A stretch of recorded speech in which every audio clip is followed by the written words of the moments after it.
Students UP triple SC JE ने अपना एक बहुत बड़ा नोटिफिकेशन आप लोगों के लिए आउट कर दिया है और इसको लेकर स्टूडेंट्स के बहुत से सवाल हमारे पास आ रहे हैं। तो उन सारे सवालों और सारे डाउट्स को भी हम इसके अंदर क्लियर करेंगे और सारी बेसिक डिटेल भी आपको कम समय में देने की पूरी कोशिश करेंगे। देखिए जो यहां पर वैकेंसी है, सबसे पहले उसकी बात बता देता हूं बहुत सिंप्लीफाइड फॉर्म के अंदर, क्योंकि स्टूडेंट्स को नोटिफिकेशन पढ़ने में भी थोड़ी बहुत प्रॉब्लम आ रही है।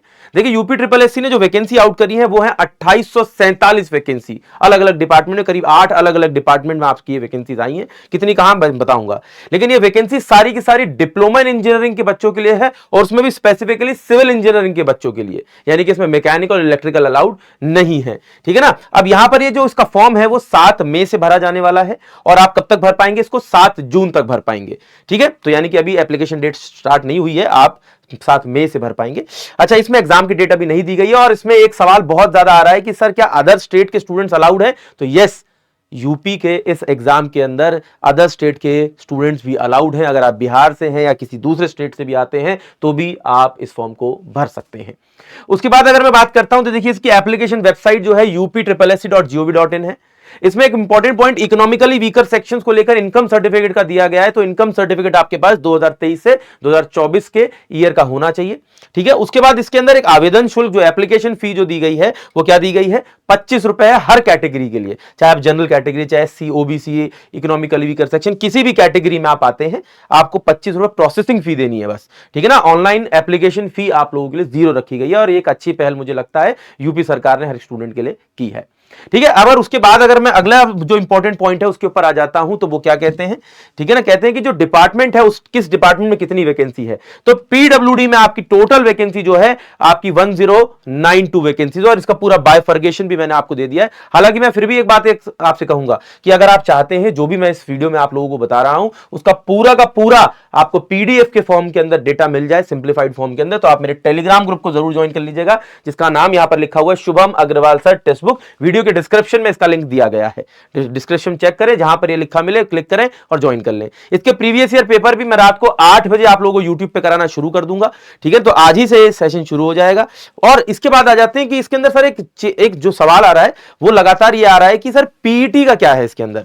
पीईटी सर देखिए पहले तो जो एग्जाम होता था सर उसमें पीईटी नहीं होता था 2018 के समय पर। में लास्ट टाइम हुआ है यूपी ट्रिपल एससी जेई का एग्जामिनेशन, तो उसमें पीईटी नहीं था, उसमें सर नॉन टेक्निकल और टेक्निकल का पेपर सेम डे होता था। यस, लेकिन अब जब उत्तर प्रदेश सरकार ने पीईटी का एग्जामिनेशन स्टार्ट किया है तो अब जहां तक है कि जो आपका टेक्निकल वाला पार्ट है वही बच्चों को देना होगा अगर उन्होंने पीईटी, मतलब अभी इसमें बहुत कंफर्मेशन नहीं है, ये अपडेट होकर आएगा अभी। हाँ अभी आएगा, ये भी है। ठीक अपने है। आप में एग्जाम का जो पैटर्न है वो किस तरीके से रखेंगे, क्योंकि लास्ट टाइम थाउजेंड्स टोटल आपके मार्क्स रहते थे, उसमें से कट ऑफ जाती थी, टेक्निकल नॉन टेक दोनों कंबाइंड होता था। अब इस बार ये देखना होगा कि टेक्निकल पार्ट को वो किस तरीके से करते हैं अरेंज।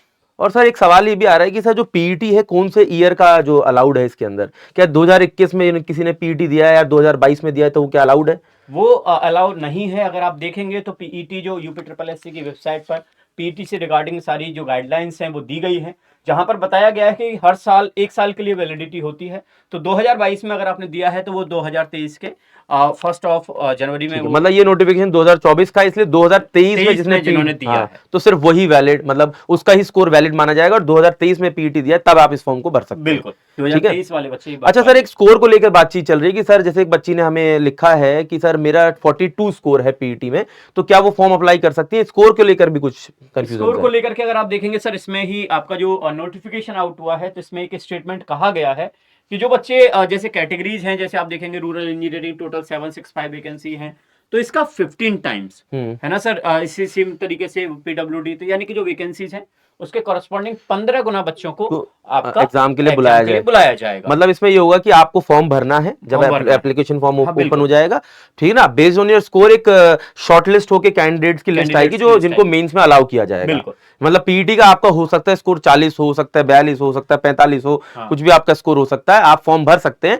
लेकिन उसके बाद एक शॉर्टलिस्टेड कैंडिडेट्स की एक लिस्ट आएगी, वो मेंस का पेपर देने के लिए यहाँ पर जाने वाले हैं। और एग्जाम का पैटर्न जो मेंस का है वो अभी इसमें नोटिफिकेशन में बहुत क्लियरली नहीं दिया गया, वो अपडेट होकर जैसे ही आप आता है मैं आप लोगों को बताऊंगा। ठीक है ना। अच्छा सर, एक फाइनल ईयर एलिजिबल के लिए भी एक सवाल जनरेट हो रहा है काफी ज्यादा। तो जहां तक रहता है कि आप जानते हैं कि ऐसा नहीं होगा ना कि आप फाइनल ईयर हैं, बाय मिस्टेक आपका कुछ सब्जेक्ट्स में अगर बैक वगैरह है तो सरकार ये थोड़ी कहेगी कि आप बैक का पेपर देने जाइए भले ही आप जेई की पोस्ट पे हैं, तो ऐसा नहीं होगा। यानी कि आपके पास डिप्लोमा होना ही चाहिए, होना ही चाहिए आपके पास, ठीक है ना, यानी कि आपका डिप्लोमा कंप्लीट होना चाहिए, कंप्लीट होना चाहिए, बिल्कुल। ओके। अच्छा, एक सर आखिरी सवाल जो है, कहीं ना कहीं देखिए, एक ये जो वैकेंसी है सिर्फ डिप्लोमा वाले बच्चों को एलिजिबल दी गई है, तो बीटेक वाले बच्चों के लिए क्या हम ऐसा उम्मीद कर सकते हैं कि अभी यूपीपीएससी एई का नोटिफिकेशन भी जल्द हमें देखने को मिल सकता है? हाँ, यूपीपीएससी एई को लेकर के सिविल में स्पेशली हाँ। मतलब काफी टाइम से जहां तक है हमारे भी मिलने वाले हैं जो कि इलाहाबाद में हैं, जो इस पर्टिकुलर डिपार्टमेंट में है, तो उनका कहना है कि हाँ 2024 में आपको यूपीपीएससी की तरफ से भी एई की वैकेंसी हमें सिविल में और अगर मैं कहूँ सर इलेक्ट्रिकल मैकेनिकल में भी देखने को मिलेंगी। ओके, मतलब तीनों ही ब्रांचेस में आप लोगों को बिल्कुल। जो वैकेंसीज है यूपीपीएससी एई, क्योंकि यूपीपीएससी एई में डिप्लोमा एलिजिबल नहीं होता है, नहीं बीटेक होता। एलिजिबल होता है, जी सर। ठीक है, तो बीटेक वालों के लिए उसके अंदर एक वैकेंसी आपको देखने को मिल सकती है, ठीक है। तो इसके अलावा भी आपको लगता है कि आपके कोई डाउट रह गए हैं, ठीक है, तो आप जरूर बताएं, ठीक है ना। और इंपॉर्टेंट पॉइंट आप लोगों को बता देता हूं कि यूपीपीएससी एई हो चाहे यूपीएससी जेई हो, दोनों के पॉइंट ऑफ व्यू से टेक्स्ट बुक की एप्लीकेशन को जरूर डाउनलोड कर लें, क्योंकि उसके अंदर आप लोगों को इससे रिगार्डिंग जो भी टेस्ट सीरीज है, मॉक टेस्ट है, लगाने को मिल सकते हैं, और आप अपनी एग्जाम्स को बढ़िया तरीके से प्रैक्टिस करके अपने आप को बेहतर बना सकते हैं। धन्यवाद।